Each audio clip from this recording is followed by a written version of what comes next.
সকাল সকাল বাস উল্টে দুর্ঘটনার সম্মুখীন দিনঘাটা গোবরছড়া এলাকায়। স্থানীয় বাসিন্দারা জানান, হঠাৎ একটি শব্দ পেয়ে রাস্তায় এসে দেখি বাসটি উল্টে গেছে। সঙ্গে সঙ্গে আমরা সকলে মিলে বাসের ভিতরে থাকা যাত্রীদের উদ্ধার করি এবং তাদের মধ্যে আহত সকলকেই হাসপাতালে নিয়ে যাওয়ার ব্যবস্থা করি।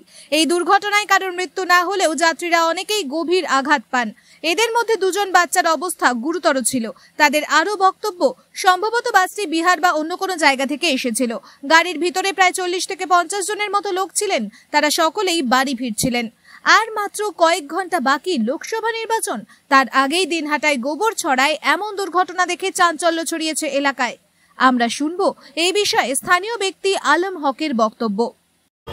আমরা তো বাড়ি ছিলাম, সকালবেলা হঠাৎ করে একটা আওয়াজ পেলাম, দুম আওয়াজ। তা দেখলাম যে একটা বিহার থেকে কিংবা কোন জায়গা থেকে একটা প্যাসেঞ্জার একটা গাড়ি, মানে ওরা বাইরে কাজ করতে গেছে, ওইখান থেকে আসার পথে এইখানে আর কি রাস্তা থেকে নিচে আর কি দোলার মধ্যে পড়ে যায়। আমরা এসে এইরকম দেখলাম, দেখার পরে বাসের ভিতরে যত যাত্রী ছিল সবাইকে উদ্ধার করলাম।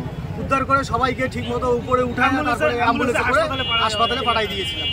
কতজন ছিল মনে হয়? আনুমানিক তবু আর কি আমরা তো জানি না, তবু আনুমানিক মোটামুটি 40 জনের মতো ছিল। আপনার নাম? আমার নাম হচ্ছে আলম। কেউ কি আহত হয়েছে? এমনি কোনো ক্ষতি হয়নি তো?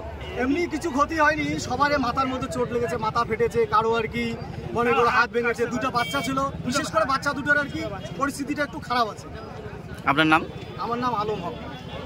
নিউজ ব্যুরো, ABN 24/7 সঙ্গে থাকবেন।